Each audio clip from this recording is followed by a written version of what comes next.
Oh, please stand up for a bit. We're going to have a little ceremony. Say hello.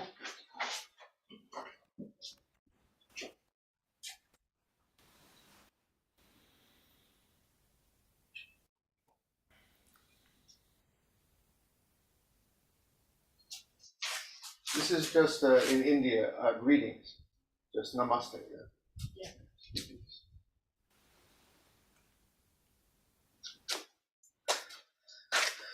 Lovely, lovely. This is our new friend who I've written about in Treeleaf in the thread for today's Zazen. Please check it out. Please have a look later if you haven't seen. Very mysterious little friend here. Might be Kannon, might be Maitreya, the future Buddha, is sitting, if you can see, one leg up in Zazen, one leg down, because we sit sometimes in chairs, you know. Kannon, it's a little male, a little female. The hand postures, oh, they have all kinds of meaning, the mudra. So we'll talk about that later. Today, you know, I've been talking a lot recently about here. We're very traditional. So they can't get any more traditional than this Kannon. This statue is not 1,000 years old, but it's based, I think, on a statue that's 1,000 years old. And that statue was based on statues in China, centuries and centuries even before. So this is very traditional. But today, we're modern. We're going to dance a little J-Pop's version of the Heart Sutra for our ceremony. So I expect you all, if you can, wherever you are, if you can get up and move. If you're sitting, at least move a finger, anything. But you're going to dance with us. No one's excused, something. Okay? Twitch your nose if you have to. Okay? We have some guests. Hello? Hello. All right. And also, of course, we look for all means to help the sentient beings. Now, I have decided today to put the Raksu back. I'm just going to quickly mention my reasons. Something Seiko wrote about we should not just keep the Kesa on the shelf. That was beautiful this morning. Kote sent me a beautiful message. Bion has made very understanding comments. I was in a little bit of personal mourning and protest, but when I saw these girls today, check out the film of the girls who are dancing to the Heart Sutra today. When I saw their joy, my period of, how to say, questioning was finished. So I put the Kesa back. So I even want to thank the girls today, the young teenage Japanese girls dancing to the Heart Sutra. I'm going to thank them too. And also this little friend here. When I went into the deep meaning of it, I realized, well, it was time to put back the Kesa. So that's why I'm wearing the Kesa again today. Okay, Bion, are we ready to go? Can you hear me? Can't hear you, B.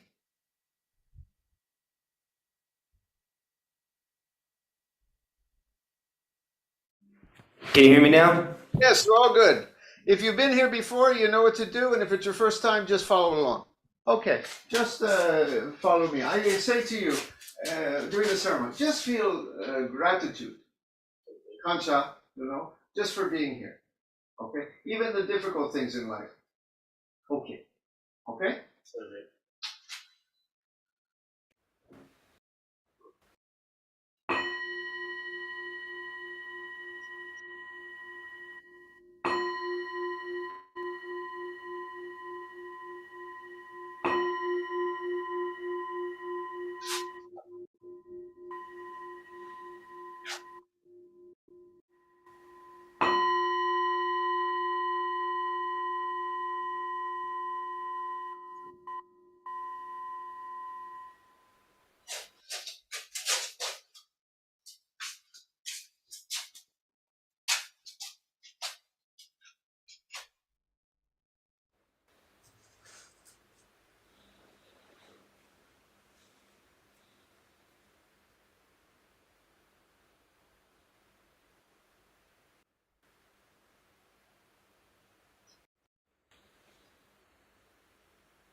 the heart of the perfection of great wisdom, Sutra.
Hanya Shingyo.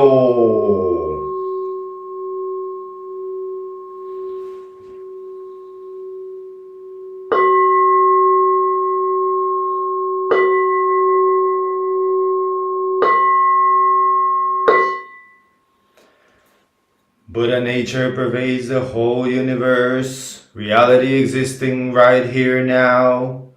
In reciting the Heart of the Perfection of Great Wisdom Sutra, we dedicate our sincere efforts to Shakyamuni Buddha, Honored One, the historical Buddha and teacher, and to those ancestral teachers, Heihe Dogen, Honored One, Soji Keizan, Honored One, all successive Honored Ones up until Zuigaku Rempo, Honored One, and Gudo Wafu, Honored One, and to all other Honored Ones throughout history, same yet diverse Honored Ones, whose names have been forgotten or left unsaid. We also dedicate these efforts to the three treasures, Buddha, Dharma, Sangha, to all awakened ones and teachers in all places and times.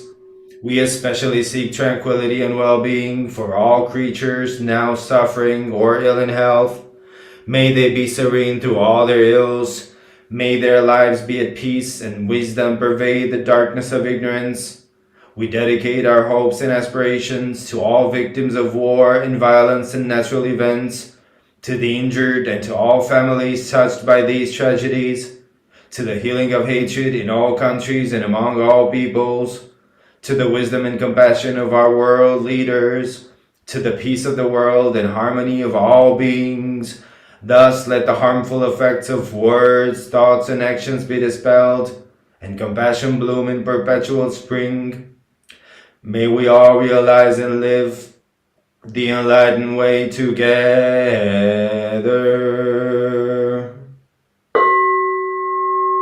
All Buddhas throughout space and time.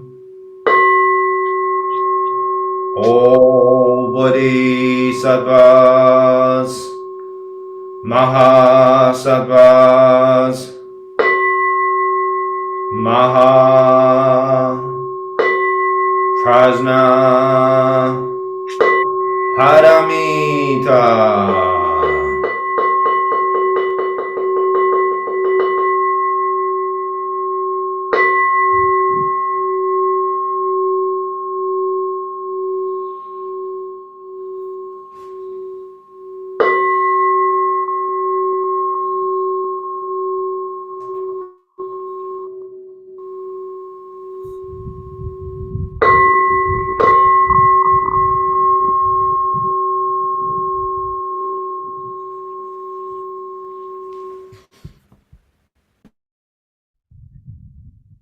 Zazen?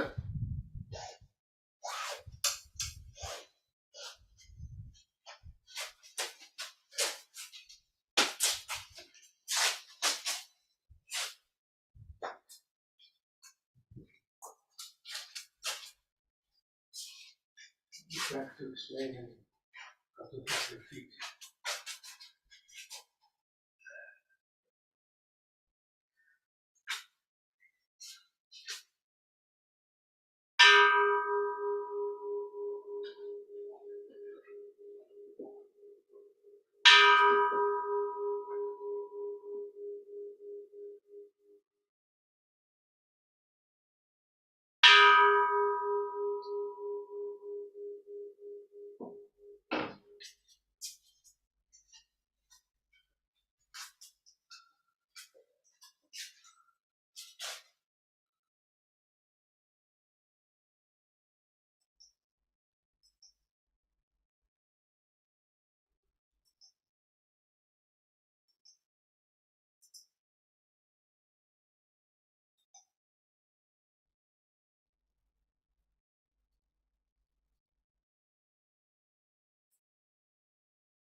KINHIN. We will now do walking zazen. Sway back and forth a little bit. Very good. Very carefully. Get up, put your slippers on.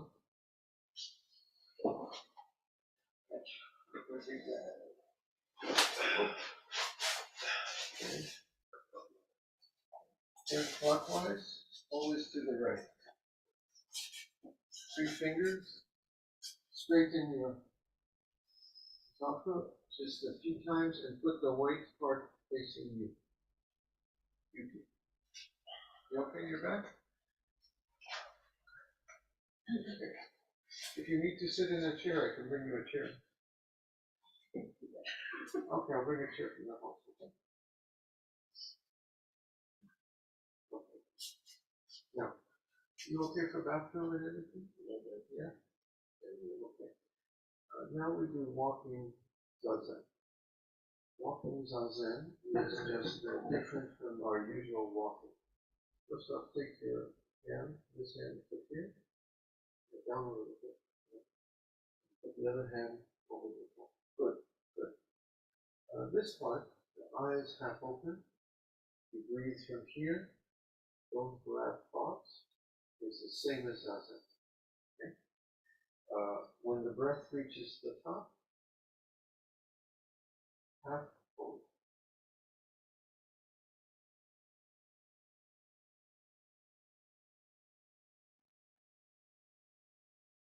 Half forward with the feet. Okay? What's different from usual walking? Human being, we walk to get someplace. We have to get over there to do something. Okay? And this walking, there's no other breath. When we're here, no ayatras, no ayatras. So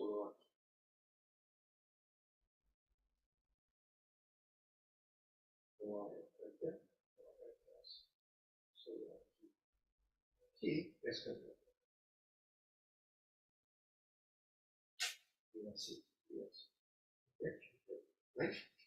And that's basically it, because human beings all often hurry, hurry, hurry. By the way, your zazen, I got a really good feeling.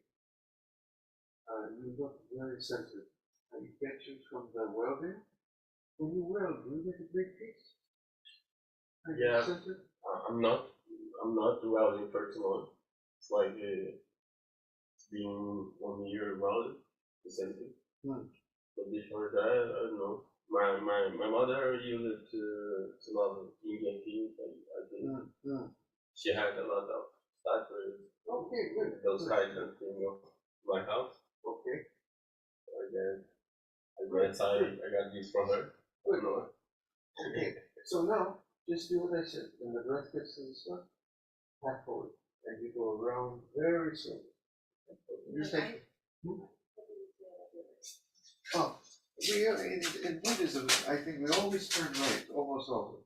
So if you don't know which way to turn right. Okay, but here we're going to go. Yeah. So you're in front, right? And you jump right here. Okay. But very slowly. One breath, half forward. Okay? I'll be back. I'm going to get the chair. Okay? We start. Do we Okay, start? Huh? Do we start? Start. Yeah.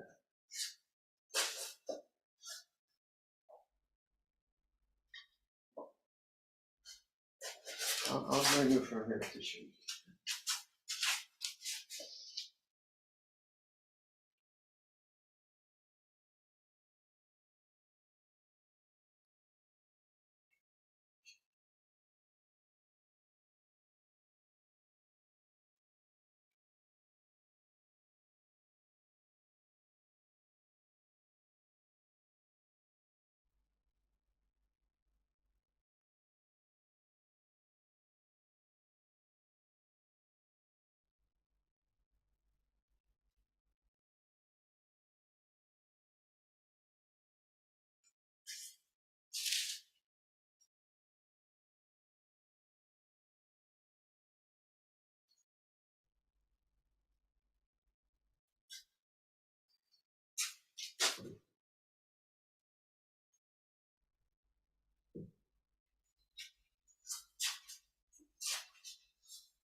We will have Zazen and a little talk.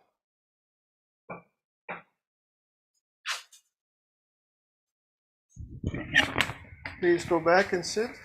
Go that way, go around that way. Yeah, I hope that's a little better. Yeah,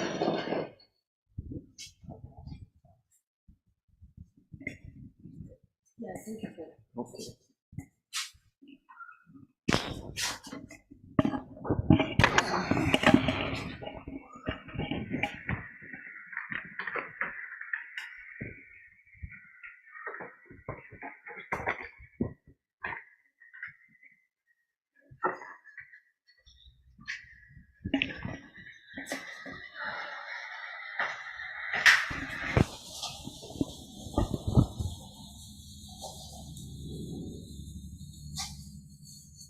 Can everybody hear okay? Give me a little wave. Very good. Or make the mudra of no fear.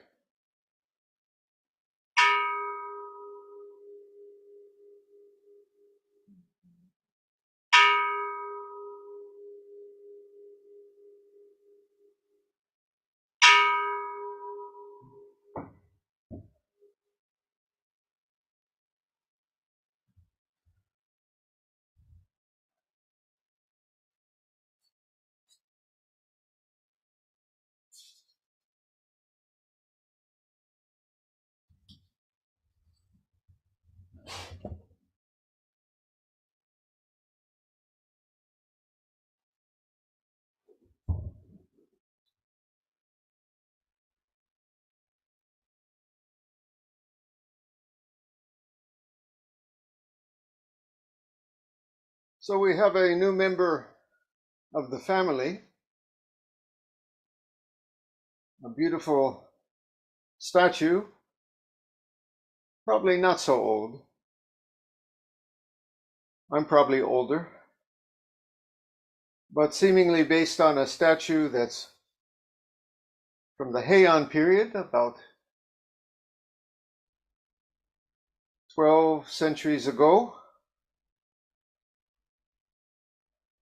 I did a little detective work and found out that it's actually kind of an unusual design for a statue, so I'm pretty sure it's based on that older statue, which is also based on even older statues going back to China and the Silk Road and on and on. And now it's here. But there's a little story about how it came here that kind of fits in with what the statue means. One of my dear friends, Japanese fellow, older fellow, maybe a little older than me, brought it to me, and he was quite upset and worried. He thought that the statue had been bringing him bad luck in his family and his business. It was cursed. And he said he wanted to get it out of his house. Would I take it? And I saw the statue, and my first thought was it was a statue of Kannon, who is about compassion with a gentle face. And for that reason alone, I could not believe that there would be something bad about this statue, but that's not the only reason. I told you that, you know me, I'm of the old, I respect the old ways, but I'm also a modernist. I don't believe in curses and bad luck. That's a piece of wood. It's a piece of art. My friend, if he's having bad luck, it's because in his heart he believes so. Or maybe he's just having bad luck, or maybe he's made some mistakes, but that statue has nothing to do with it. I told him that gently, but I said I'd give the statue a home for as long as he wants, for forever, as long as I'm here anyway, and if he ever wants it back, he can take it back too. You see, it is just a statue to me. It's not Nothing magic about it except what the heart puts in it, which is magic enough. And it's made of wood, which came from the trees. Trees are magic. Trees are fantastic. That I believe. But this statue just is art that communicates something, that is a symbol of something, that has powerful messages. And that's what I want to talk about today. You see, the way it's shaped actually is filled with meaning. First off, it's no coincidence that one leg is down, like sitting in a chair, dangling into the world, and one leg is up in the Zazen cross-legged meditation position. It's actually called a half lotus statue. And that for us is very important. Even right in front of me, I've got two folks here, one sitting cross-legged, pretty good by the way. The other one sitting in a chair, also perfect. Nothing wrong about sitting in a chair. Nothing wrong with crossing your legs. For our Sangha, with people also reclining and doing various things, it's filled with symbolism. But that's not all. For a Sangha like us, the Zazen represents seeing beyond this world of all its problems and divisions and strife, but also being in the world. You see, one leg he's meditating. Perhaps he's dropped away the world a bit, but the other foot is right in the world, ready to get up and get going. That's our practice too. So this posture has much significance. It's called a mudra. Any kind of posture or shape and form is a mudra. Now the most important mudras are with the hands.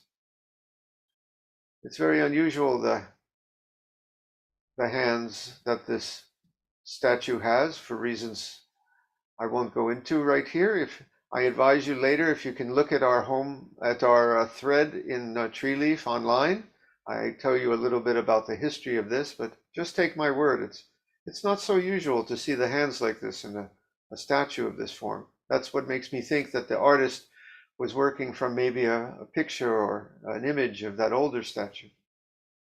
But anyway, what are the hands? One hand is up.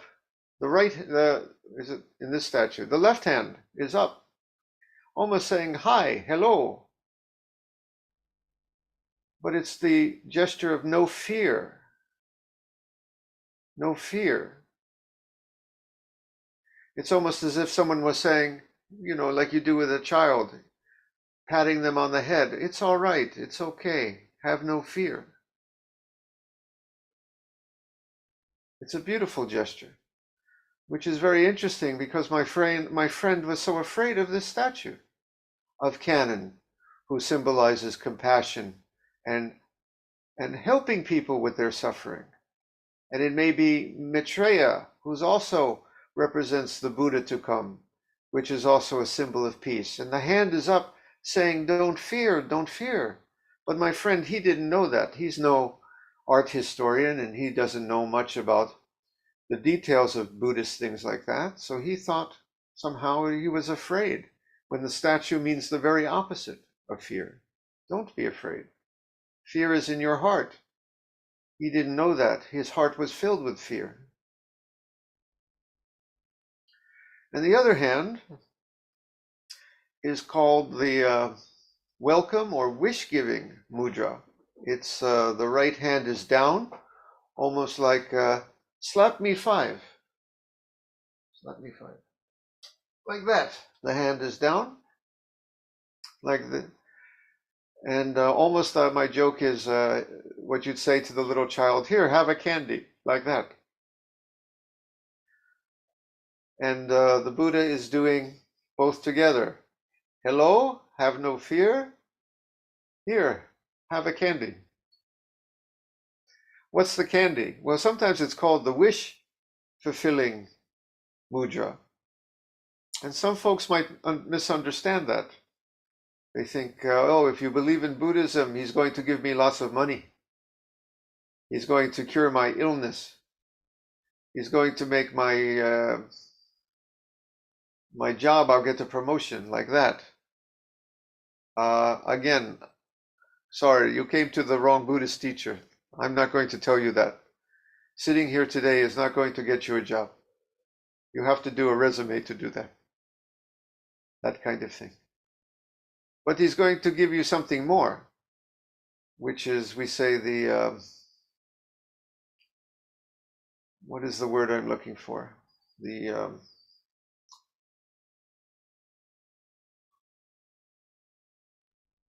intangible, an intangible gift. And here's how it works. I can grant every wish you want right now. Do you know how? Do you know how? I can grant every wish you want. You know how? By telling you to wish for what you have. Wish for this. And then all your wishes are granted. The Buddha can give that kind of wish granting.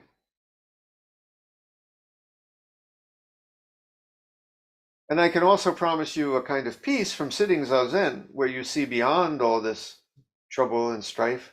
You put it down. You see that all the divisions and conflicts, your desires, your wants, your worries, somehow there's something more where that all falls away. I can give you that too. So I can grant that wish.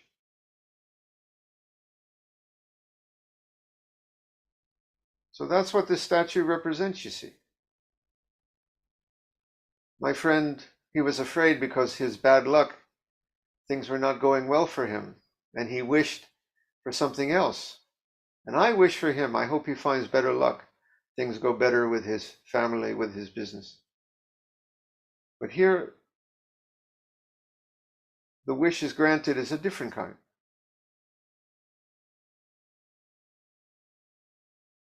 Accept what is.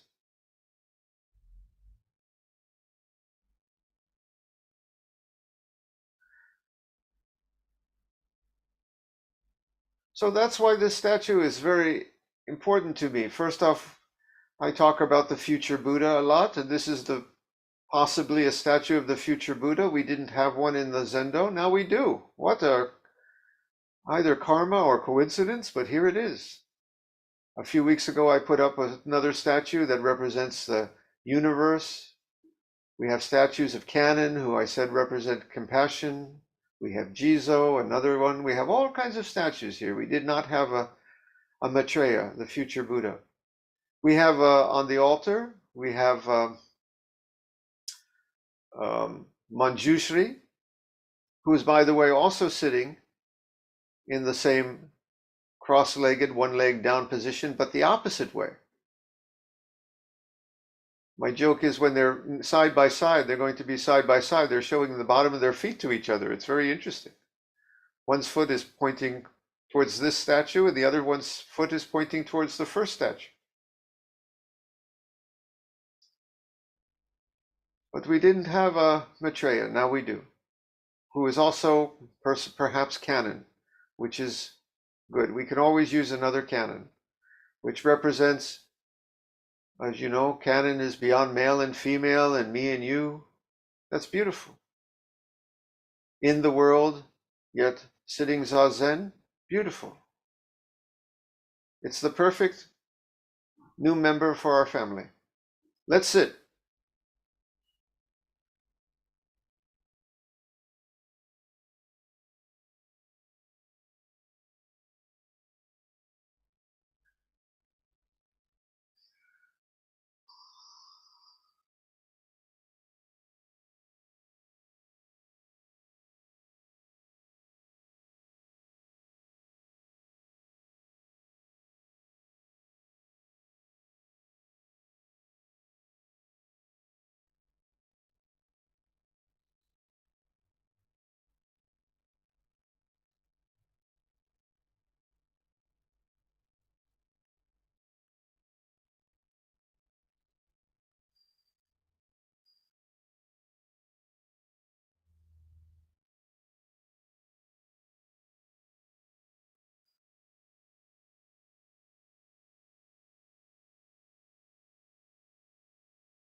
Sometimes it hurts a little. It's okay.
We will now recite the verse of atonement and the 4 vows.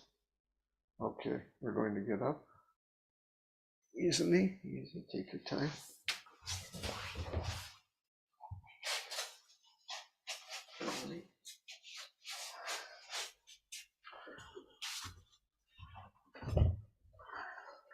Now we chant some things about if we did bad things this week, we're sorry. We won't do them anymore. That's what it is. But we try. Okay.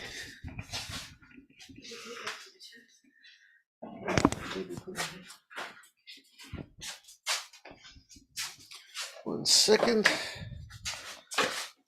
Let me bring everybody back. I'll do that too. Everybody do this today.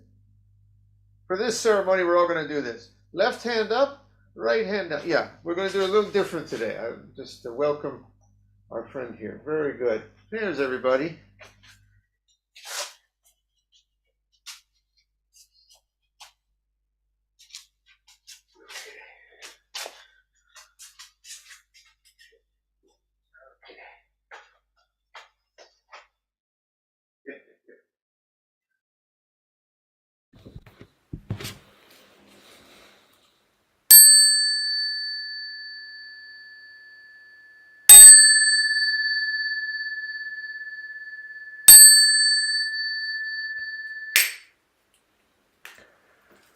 All harmful acts, words, and thoughts ever committed by me since of old, on account of beginningless greed, anger, and ignorance, born of my body, mouth, and mind, now I atone for them all.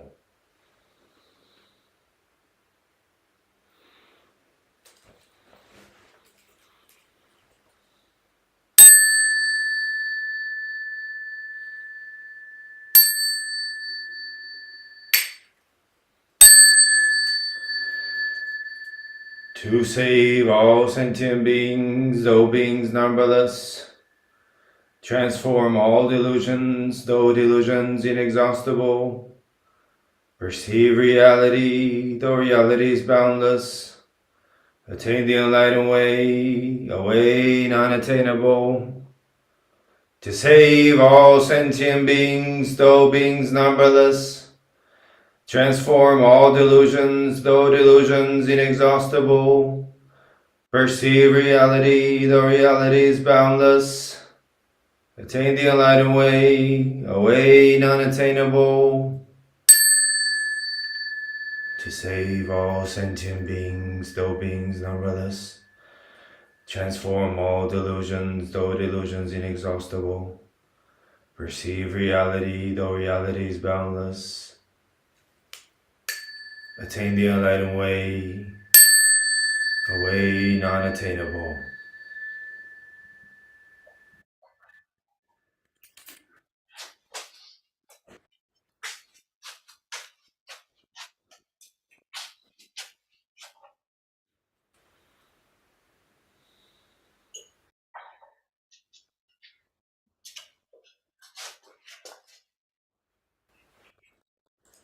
Very good. Everybody, you look like you were taking an oath in court. I promise to tell the truth, the whole truth. I promise to save all sentient beings. It was very fitting. Very good today. Okay. Well, welcome. I want to show you. This is pretty big. That's my arm there. That's like, it's actually a pretty large statue. You can't see. So, well, welcome, Maitreya, Kannon. And to everyone, we're going to have tea if you want to stick around. Otherwise, the rest of you folks. Chris, it looks like the festival today will be a wash, so I don't think I'll be seeing you there. But anyway, peace to you all, and good to see you. See you guys. Can you stay around for tea, or do you have to go? I'm in his car. I'm okay with that. Okay. Okay. Beyond, would you get everybody? Yes, I got to. You stopped everything. Let me stop the other one. No. Ending the stream. There you go. Beyond,